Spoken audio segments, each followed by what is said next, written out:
신앙의 본질은 관계를 회복하는 데 있다. 지난주에 그렇게 말씀드렸습니다. 하나님과 나와의 관계, 또 이웃과 나와의 관계, 그리고 나 자신과 나와의 관계, 세상과 나와의 관계, 이것이 온전하게 바로잡히고 회복된 나라가 바로 하나님 나라다. 태초에 에덴에서 아담 부부에게 하나님이 걸었던 기대와 소망이 바로 그것이었지만 아담과 하와가 하나님의 명을 어기고 타락한 결과 모든 관계가 깨어졌습니다. 둘이 한 몸 되어 사랑하며 살던 아담 부부의 관계가 깨어진 것은 말할 것도 없고 하나님을 만나는 것이 두려워지고 또 그들이 몸담고 있던 세상도 그들이 편하게 살아갈 수 없도록 가시나무와 엉겅퀴를 드러내는 그런 세상이 되었습니다. 예수 그리스도의 오심으로 이 모든 관계가 회복되고 우리 안에 하나님 나라가 온전히 자리 잡게 되었다 하는 것이 기독교 복음의 핵심입니다. 예수 믿는다 하는 이 말은 바로 그런 점에서 예수님 안에서 하나님과 나와의 관계, 나와 이웃과의 관계, 나 자신과의 관계, 다시 말하면 예수 믿는 사람으로서의 나의 자존감, 그리고 세상과 나와의 관계가 바로 잡혔다. 그리고 계속해서 더 온전하게 바로 잡혀간다. 이런 뜻이 되겠습니다.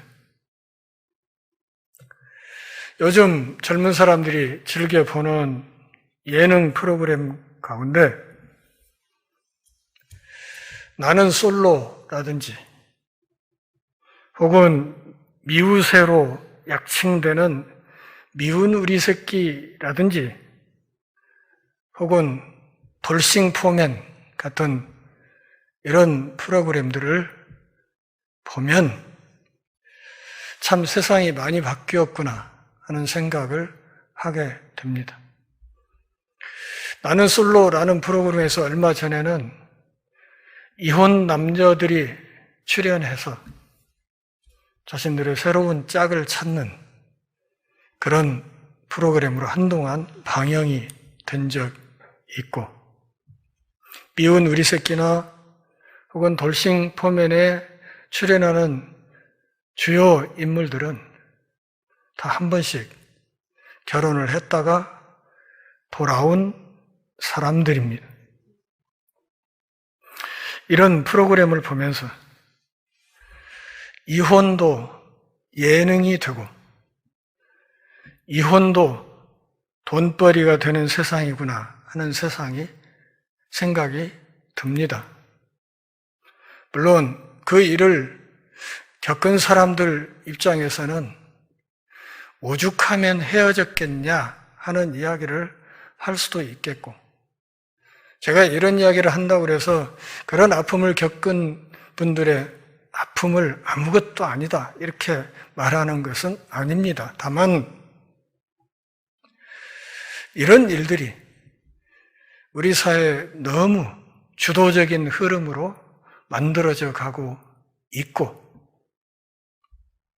그것이 오늘날 자라나는 우리 믿음의 후손들에게 어떤 악영향을 끼칠 수 있을까에 대한 우려가 있다는 말씀입니다.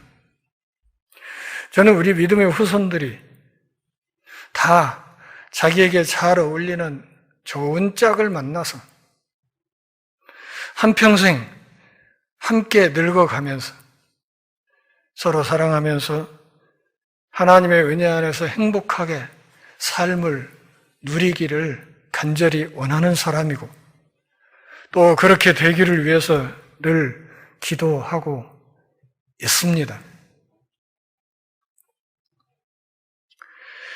오늘 본문 마태복음 5장 25절, 26절에서 예수님은 우리의 범죄가 다른 사람들과의 관계에 미치는 영향에 대해서 말씀을 하십니다. 마태복음 5장 25, 26절 한번 같이 읽어보실까요? 너를 고발하는 자와 함께 길에 있을 때 급히 사과하라. 그 고발하는 자가 너를 재판관에게 내어주고 재판관이 옥리에게 내어주어 옥에 가둘까 염려하라. 진실로 내게 이르노니 네가 한 푼이라도 남김없이 다 갚기 전에는 결코 거기서 나오지 못하리라. 이 말씀은 본질적으로 앞에 있는 23, 24절 말씀에 대한 주석입니다. 내 형제에게 원망 들을 만한 일이 있으면 재물을 제단 앞에 두고 가서 그 사람과 화해하고 그리고 돌아와서 예물을 드리라 하는 이 말씀에 대한 주석이라 그 말입니다. 예수님께서는 빚을 갚지 않은 사람을 감옥에 가두는 일반적인 관행의 예를 사용하셔서 어떤 사람이 어떤 종류의 빚을 지고 있다면 가능한 한 빨리 그리고 너무 늦기 전에 그것을 갚아야 된다 이렇게 가르치십니다. 구원의 때와 마찬가지로 화해의 때도 언제나 지금이라는 사실을 말씀하신 것입니다. 우리에게 내일은 없기에 내일을 기약할 수 있는 사람은 아무도 없기 때문에 지금 그 일을 하지 않으면 영원히 해결하지 못할 가능성이 있다는 사실을 주님이 말씀합니다. 내일은 종종 너무 늦습니다. 우리는 비통함, 분노, 증오 또는 기타 여러 가지 죄로 인해서 다른 사람들과 내가 그 관계가 차단되도록, 다시 말하면 분리되도록 허용해서는 안 된다는 사실이 예수님의 말씀에 드러납니다. 23, 24절에 기록된 화해의 명령은 죄가 없는 자뿐만 아니라 무고한 자에게도 주어졌지만 오늘 25절, 26절 이 본문에서는 죄를 지은 자에게만 초점이 맞춰져 있습니다. 로마 법은 원고가 피고인을 재판관에게로 데려갈 수 있다고 규정했습니다. 두 사람은 도중에 문제를 해결할 수 있었지만 법원에 일단 넘겨진 후에는 그렇지 않았습니다. 남자가 법적으로 상대방에게 잘못을 저질렀다면, 다시 말하면 문제를 해결하기 위해서 두 사람이 법원으로 향하고 있다고 한다면 그는 빨리 친구를 사귀어야 한다는 것입니다. 즉 심판을 받기 전에 상대방과 합의해야 된다는 것입니다. 판사에서 경찰관, 그리고 경찰관의 손에서 감옥으로 가는 순서는 유죄를 선고받은 사람을 대하는 아주 전형적인 치리 절차입니다. 심판과 감옥을 피하기 위해 그는 빚진 마지막 한 푼까지 다 지불해야만 한다고 주님이 말씀합니다. 이 예화는 다른 사람에 대한 죄의 그림입니다. 그러한 죄는 신성한 심판자로부터 선고를 받지 않기 위해서 하루속히 1초라도 빨리 해결되어야 한다는 것입니다. 예수님이 언급하신 형벌은 명확하지 않습니다. 감옥에 갇힌 채 빚을 다 갚을 때까지 나오지 못하는 것은 하나님의 형벌을 비유한 것입니다. 우리는 모든 노력을 다해서 지체 없이 형제와 올바른 관계를 맺어야 하나님과의 관계가 올바르고 하나님의 징계를 피할 수 있다는 것을 예수님이 강조하는 겁니다. 다시 말하면 십계명에서 볼 수 있듯이 하나님과의 관계 그리고 이웃과의 관계는 서로 연동되어 있습니다. 서로 맞물려서 돌아가는 톱니바퀴다 그런 말이죠. 그러기에 하나가 문제가 생기면 다른 한쪽도 필연적으로 문제가 생기는 것입니다. 잠언 16장 7절에서 잠언 기자 이렇게 말합니다. 사람의 행위가 여호와를 기쁘시게 하면 그 사람의 원수라도 그와 더불어 화목하게 하시느니라. 하나님 앞에 어떤 태도와 어떤 행동을 갖느냐 그것에 따라서 그 사람과 그 사람의 원수 사이의 관계도 하나님이 조정하신다는 말씀이에요. 이것이 서로 연동되어 있다는 뜻이죠. 그러기에 하나님을 사랑한다는 사람이 이웃을 사랑하지 않는다면, 하나님을 사랑하겠다는 사람들이 이태원에서 죽은 사람들의 죽음을 가볍게 여기면 그건 하나님을 향한 사랑 자체가 잘못됐다는 것을 말하는 것이다. 그 말입니다. 물론 완전한 의미에서 아무도 다른 사람들에 대해 완전히 올바른 태도를 갖지 않기 때문에 어떤 예배도 받아들여질 수 없습니다. 그런 자세와 그런 태도를 가진 사람들의 예배 하나님이 받지 않는다 그런 말이에요. 그러므로 산상수훈의 나머지 부분에서와 같이 이 구절에서 예수님이 가르치는 모든 것은 하나님의 의의 절대적으로 완전한 표준과 우리 자신의 힘으로 그 표준을 충족시키기는 절대적으로 불가능한 과업을 보여주는 것입니다. 그러니까 예수님의 이 산상수훈은 우리에게 뭘 가르치는 거예요? 하나님의 의의 표준이 얼마나 높은지, 실제 죄를 범하지 않아도 그 마음속에 뭔가를 품고 있는 그것까지도 심판하시는 하나님 앞에서 그분의 이 의의 표준이 얼마나 높은 건지, 그런데 그 의에 도달하기 위한 우리의 노력과 능력이라는 것이 얼마나 하찮은 것인지, 그러기에 우리가 얼마나 절망스러운 상태에 있는지를 알려주기 위해서 이 말씀을 주신 것이다 그런 말이에요. 족탈불급이란 말이 있죠. 조족지혈이란 말도 있고 세 발의 피, 바리새인과 서기관의 의라고 할지라도 천국에 들어가기에는 까마득하게 못 미친다고 이미 말씀을 하셨습니다. 그분은 우리의 독선을 부수어서 우리를 그분이 선물로 주시는 하나님의 의로움으로 이끌어갑니다. 그 의로움이 있어요. 우리가 하나님께 받아들여질 수 있고 그 믿음으로 인한 의로움이 있어야 비로소 우리가 하나님의 자녀가 되고 하나님을 아빠, 아버지라고 부를 수 있고 천국 시민권자가 되고 하늘나라 백성이 된다 그런 말입니다. 27절부터 30절까지 말씀을 한번 같이 읽어보실까요? 또 간음하지 말라 하였다는 것을 너희가 들었으나 나는 너희에게 이르노니 음욕을 품고 여자를 보는 자마다 마음에 이미 간음하였느니라. 만일 내 오른 눈이 너로 실족하게 하거든 빼어내버리라. 네 백체 중 하나가 없어지고 온몸이 지옥에 던져지지 않는 것이 유익하며, 또한 만일 네 오른손이 너로 실족하게 하거든 찍어내버리라. 네 백체 중 하나가 없어지고 온몸이 지옥에 던져지지 않는 것이 유익하니라. 가장 두려운 것이 지옥불, 유황불못에 들어가는 것이라고 주님의 경고합니다. 예수님의 이 말씀에 의하면 우리 모두는 다 이미 소경이 되었고 팔다리가 없는 사람이 되었어야 마땅합니다. 안 그렇습니까? 왜냐하면 태어나서 적어도 2번 이상은 딴 마음을 다 먹었기 때문에 그렇습니다. 오른 눈이 범죄했을 때 뽑아버리고, 왼쪽 눈이 또 범죄하면 그것도 빼버리고, 2번이면 끝나는 거죠.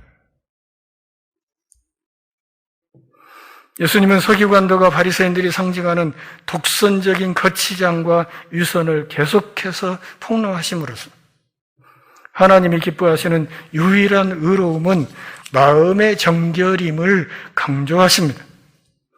그 순수함이 없이는 외적인 삶이 아무런 관계가 없게 되는 겁니다. 하나님의 신성한 평가는 마음에서 일어납니다. 그분은 죄의 발현이나 부족이 아니라 죄의 근원과 그 기원을 심판하십니다. 잠언 23장 7절에서 잠언 기자가 이렇게 말합니다. 대저 그 마음의 생각이 어떠하면 그 위인도 그러하다. 그러니까 마음의 생각이 그의 사람됨으로 나타난다고 이야기를 하는 겁니다. 사무엘상 16장 7절에서 사무엘에게 말씀하십니다. 그 사람의 용모와 신장을 보지 말아라. 사람은 외모를 보지만 나 여호와는 그의 중심을 본다. 껍질에 속지 마라. 내가 보는 것은 중심이니까. 그 중심이 제대로 되어 있는 사람을 선택해라. 하나님이 사무엘 선지자가 그렇게 말씀했습니다. 다시 말하면 사람이 갖고 있는 마음이 어떠한가를 하나님이 끊임없이 살피신다는 뜻입니다. 그것 때문에 사울 대를 이을 2번째 임금으로 다윗이 선택된 것입니다.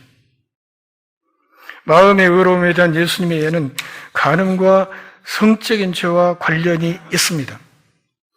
27절부터 30절까지 말씀해서 예수님은 간음의 행위, 간음의 이면에 있는 욕망, 간음으로부터의 구원에 초점을 맞추고 있습니다. 27절 다시 보시죠.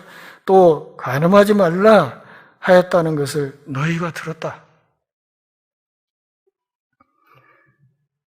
21절부터 26절에 있는 살인죄에 관한 예와 마찬가지로 이 예는 10계명 가운데 하나를 인용하는 것으로 시작합니다. 이 2 경우에 모두 유대인의 전통은 적어도 피상적으로는 모세 율법에 기초한 것입니다. 출애굽기 20장 14절과 신명기 5장 18절 말씀을 보면 이 계명이 잘 드러나 있습니다. 살인을 금지했던 6번째 계명은 생명의 거룩함을 강조한 것이고 7번째 이 계명은 결혼의 거룩함을 지키는 것입니다. 외적인 의에 의존하는 사람들은 이 2 계명을 모두 다 어깁니다. 외적으로 그렇게 하든 하지 않든 마음으로 생명의 신성함과 결혼의 신성함을 공격하기 때문입니다. 화를 내거나 미워하면 살인을 저지른다고 했습니다. 음욕을 품으면 이미 간음한 것이라고 말씀했습니다. 그리고 그들이 그중 하나를 행할 때 그들은 하나님의 율법과 하나님의 이름을 멸시하는 길을 선택한 것입니다. 다시 말하면 그걸 어길 때 이미 하나님을 가짱케 여기는 삶을 산 것이다, 그런 말. 분노와 성욕은 인류에게 가장 강력한 영향을 미치는 2 가지 마음입니다. 그것들에게 통제권을 주는 사람은 곧 그가 통제하는 것보다 더 통제당하게 된다는 사실을 곧 알게 될 것입니다. 모든 사람들은 화를 내고 성적인 죄를 짓고 그렇게 살고 싶은 유혹을 경험했습니다. 그리고 모든 사람들은 때때로 그런 유혹에 어느 정도는 굴복했습니다. 그렇기 때문에 모든 사람들은 하나님 앞에서 살인과 간음죄를 이미 범한 것입니다. 중세의 어느 수도사가 하나님과 가까이 하는 삶을 살고 싶어 수도원에 들어갔어요. 그런데 이 성욕과 정욕을 통제할 길이 없어요. 그것 때문에 미치겠어요. 그래서 어느 날인가는 높은 언덕에 올라가가지고 자기 고추를 부여잡고 하나님 앞에 부르짖었어요. 하나님, 어쩌자고 이 골치 아픈 것을 제 몸에 붙여주셨습니까? 교회사에 나오는 이야기입니다.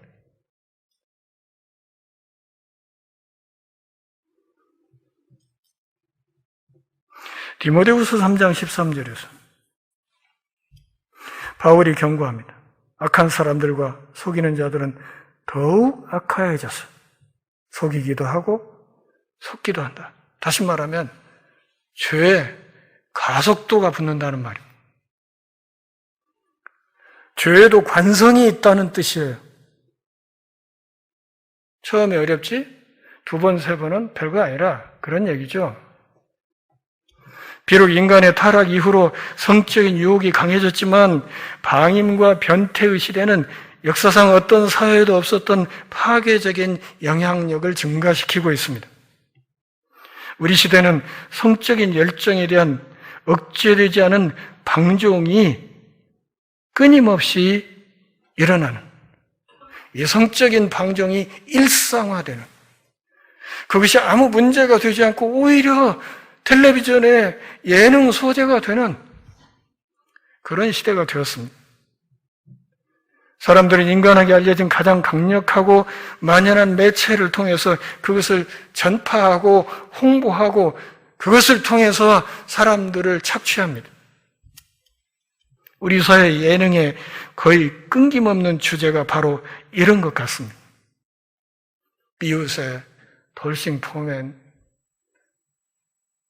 거기 나오는 사람들이 다 돌싱이란 말 아시죠? 우리 김현봉 집사님 잘 모르실 것 같은데 돌아온 싱글이라는 뜻이에요. 그러니까 독신으로 돌아왔다. 그래가지고 우리말과 그 토막 영어를 섞어갖고 돌싱이라고 해요.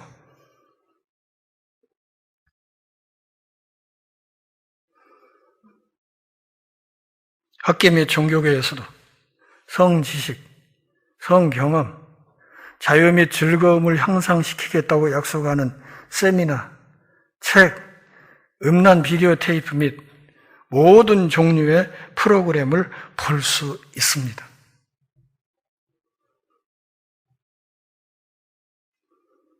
이혼이 일상화된 세상. 제가 가끔 찍는 사진도 아주 음란하게 쓰이는 예가 너무 많습니다. 누드 촬영 대회라는 게 있어요. 회비를 내고 참석해서 모델 불러다가 빨가벗겨 놓고 일렬로 서서 무슨 기관총 사격하듯이 서가지고 찍어대는, 그래서 그 찍사들의 관음증을 만족시키는 그런 행사들이 엄청나게 많습니다. 한 가지 예로 자동차 박람회의 레이싱거를 볼 수 있습니다. 사진 나왔나요? 자동차를 팔려고 자동차 홍보하는데 꼭 여자가 등장합니다. 그리고 여성을 성상품화한 것입니다. 여기에 우통벗은 남자 서 있는 거 본 적 있습니까? 없어요. 대중매체는 제품을 판매하고 프로그램을 미화하기 위해서 성을 사용합니다. 성범죄는 사상 최고치를 기록하고 있고 불륜, 이혼, 변태는 정당화되고 있습니다. 결혼, 성적인 정결, 도덕적 순결은 조롱과 비웃음을 받습니다. 순결 중요하지. 일부 일처, 결혼하면 끝까지 둘이 함께 늙어가야죠. 이걸 한자말로 해로라고 하죠. 함께 해 늙을로 해서. 그래서 끝까지 함께 늙어가야지. 이렇게 말하면 요즘 젊은이들 뭐라 그래요? 에이, 꼰대. 꼰대 같은 소리 나오고 앉았다. 그렇게 비아냥거립니다. 우리는 문명 문화에서 이전에 볼 수 없었던 정도로 섹스에 몰두하는 세상에 살고 있습니다. 그러나 성적인 쾌락주의의 철학은 우리 시대에만 새로운 것은 아닙니다. 신약 시대에는 아주 흔한 일이었고 바울은 고린도 교회에서 이런 흐름에 전면적으로 직면했습니다. 고린도전서 6장 13절 말씀을 보면 사도가 이렇게 말합니다. 음식은 위장을 위하고 위는 음식을 위하여. 이런 말. 당시 고린도사에 유행하던 속담이에요. 음식, 위 채우라고 주는 거지? 위, 음식 받으려고 있는 거지? 이런 속담이 있었어요. 바울의 이런 속담 인용은 생물학적인 기능일 뿐 도덕적 의미가 없다는 일반적인 헬라의 철학을 표현한 것입니다.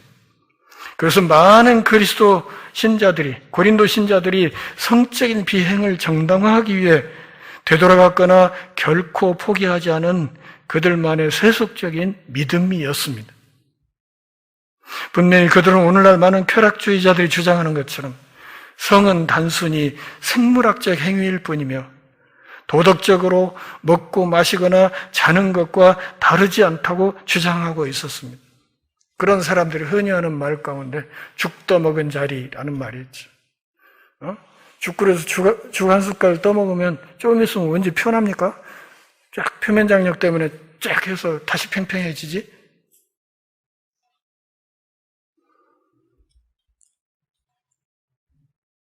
그러나 바울은 계속해서 13절 하반절에서 하나님이 이 둘 곧 음식과 유의를 폐하시리라. 그러나 몸은 음란을 위하지 않고 오직 주를 위한다. 주는 몸을 위하시느니라. 이렇게 말했습니다. 그러니까 당시 사회의 세속적인 속담을 뒤집은 것이죠. 하나님의 심판이 밝혀주듯이 육체는 생물학적인 요소 그 이상입니다. 생물학적인 요소만이라고 한다면 너무 슬프지 않아요? 왜냐하면 우리가 돼지나 소와 별로 차이가 없을 것이기 때문에 그렇습니다. 고린도전서 6장 15절 19절에서 그리스도인들에게 몸은 성령의 전인 그리스도의 지체이며 그 몸의 소유권은 우리가 아니라 주님에게 있다고 말씀합니다. 그러므로 그것을 만드시고 우리 안에 내주하시는 하나님을 욕되게 하는 어떤 목적으로도 그 몸이 사용되어서는 안 된다고 말씀합니다. 고린도전서 6장 18절에서 기독교인은 성적인 유혹에 대한 단 한 가지 반응, 그것을 피해야 한다. 이렇게 사도 바울이 말하는 것 같습니다. 왜? 음행은 자해행위다. 다른 모든 죄는 나 밖에 다른 이웃에게 해를 끼치는 죄지만 음행은 제가 제 몸을 찌르는 행위이기 때문에 이거 피해야 된다. 이렇게 말씀하는 것이죠. 따라서 합시다. 피해야 된다. 이 방법밖에 없습니다. 피해야 돼요. 피해 다녀야 돼요. 보기 불편한 것은 안 봐야 되고 듣기 불편한 것은 듣지 않아야 되고 가지 않아야 될 것에는 가지 않아야 되고 피하는 것이 상지상책입니다. 고린도 교회를 타락시킨 바로 그 철학이 오늘날 대부분의 서구 사회를 성적인 과잉과 변태의 바다로 휩쓸어 가고 있습니다. 서구 사회만 그렇습니까? 대한민국도 예외는 아닙니다. 다양한 형태의 성적인 면허는 육체적, 도덕적, 정신적, 영적으로 우리의 삶을 파괴하고 있습니다. 그것은 결혼, 가족, 심지어 우리 사회 공동체 전체를 파괴하고 있습니다. 그러니 오늘날 기독교인들이 주구장창 외치는 포괄적 차별금지법, 그거의 핵심인 동성애가 문제라고 떠드는 그것은 저는 전적으로 동의하지 않습니다. 왜냐하면 동성애만이 문제가 아닙니다. 더 심각한 것은 이성애자들의 성적인 타락과 부패이기 때문에 그렇습니다. 역사를 통틀어 일부 기독교인들은 성적인 유혹과 죄에 대해 비성경적인 방식으로 반응했습니다. 성욕의 큰 힘과 억제되지 않은 표현이 초래할 수 있는 큰 피해를 보고 그들은 때때로 성 자체가 악함으로 완전히 정죄하고 피해야 된다고 결론 지었습니다. 오늘날 일반적으로 빅토리아 시대의 관점이라고 불리는 이 철학은 빅토리아 여왕 시대 이전에 널리 퍼졌습니다. 다시 말하면 성을 부부 사이에 하나님이 주신 선물로 보는 것이 아니라 이것은 악마의 것, 그러니 피하고 절제해야 되는 것, 이렇게 생각했다는 거죠. 그래서 극단적인 금욕주의로 치달아가는 그런 흐름이 있었어요. 이단이에요. 그거 아니에요. 부부 사이에 하나님이 주신 가장 귀한 선물이 성이에요. 그런데 그것을 극단적으로 죄악시하고 멀리하는 비성경적인 이단이라 그 말이에요. 이 극단적인 금욕주의 그 반대편에 또 하나가 있는데 그것이 무엇인가 하면 극단적인 쾌락주의입니다. 이것이 1세기 당시에 원시 영지주의에서 나왔습니다. 원시 영지주의의 핵심은 영과 육을 이분법으로 완전히 나누는 거예요. 그래서 영은 선한 것이고 육은 악한 것이다. 이런 관념을 갖고 있었어요. 그래서 육은 악한 것이라고 생각하기 때문에 이것을 철저하게 차단하려는 움직임이 극단적인 금욕주의로 나오는 것이고, 영은 선하고 육은 악하기 때문에 이미 악한 거, 좀 더 악한 짓 한다고 해서 달라질 거 있겠어? 이래가지고 극단적인 쾌락주의로 가는. 그러니까 똑같은 사상에서 극단적인 두 개의 자식이 나온 거죠. 양쪽 극단 모두 다 비성경적인 이단입니다.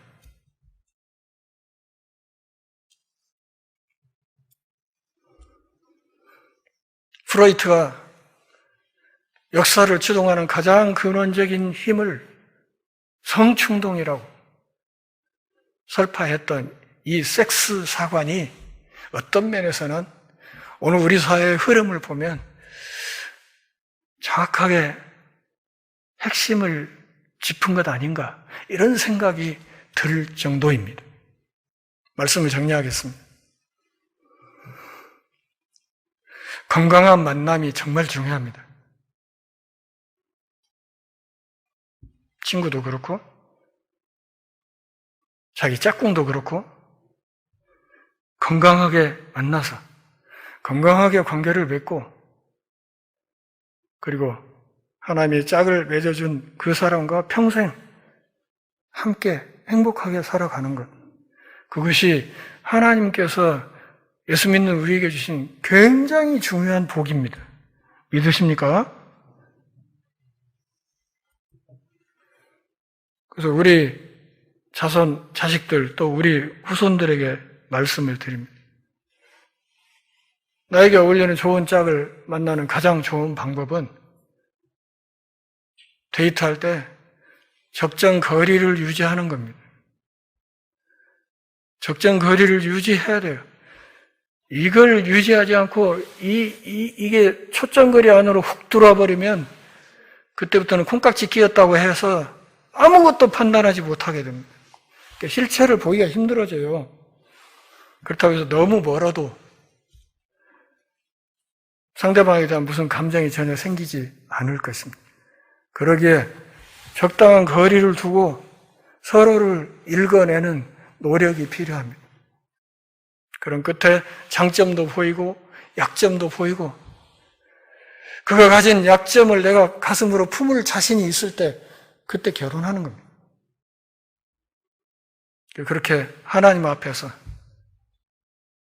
건강할 때나 약할 때나 부유할 때나 가난할 때나 이 사람, 이 남자, 이 여자만을 어찌고 하겠느냐? 예! 했으면 그 약속을 하나님 앞에 여러 증인들 앞에서 했으면 그 약속을 지켜야 된다. 그 말.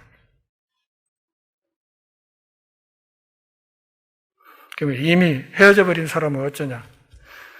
회개하고 앞으로는 그러지 않으면 됩니다.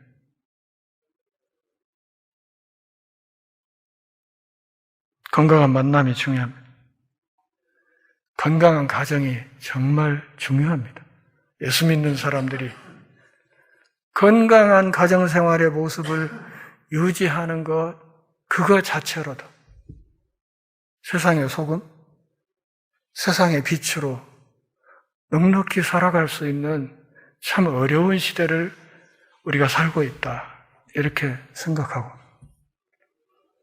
하나님이 여러분들에게 주신 가정, 또 선물로 주신 자녀들 가슴에 품고 하나님 앞에 날마다 기도로 나아가면서 가정과 또 후손들의 앞날을 위해서 끊임없이 기도하는 복된 믿음의 사람들 다 되기를 바랍니다.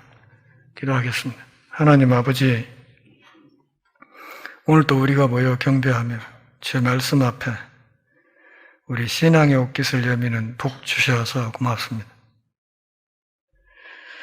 하나님께서 우리에게 주신 복된 가정, 그 가정 안에서 우리가 양육받았고 또 그 가정 안에서 우리의 자녀들을, 후손들을 양육하고 나아가는 복 주셔서 고맙습니다. 하나님의 허락하신 복된 믿음의 가정들이 주님의 은혜와 사랑 안에서 잘 지켜지게 도와주시고 특별히 기혼자들에게는 부부 사이의 사랑이 날마다 때마다 더 깊어갈 수 있도록 은혜를 허락하여 주시고 그렇게 부부가 살아가는 아름다운 모습을 지켜보며 우리 믿음의 후손들 또한 결혼과 가정에 대한 아름다운 꿈을 품고 살아갈 수 있도록 은혜를 베풀어 주옵소서. 예수님의 이름으로 기도합니다. 아멘.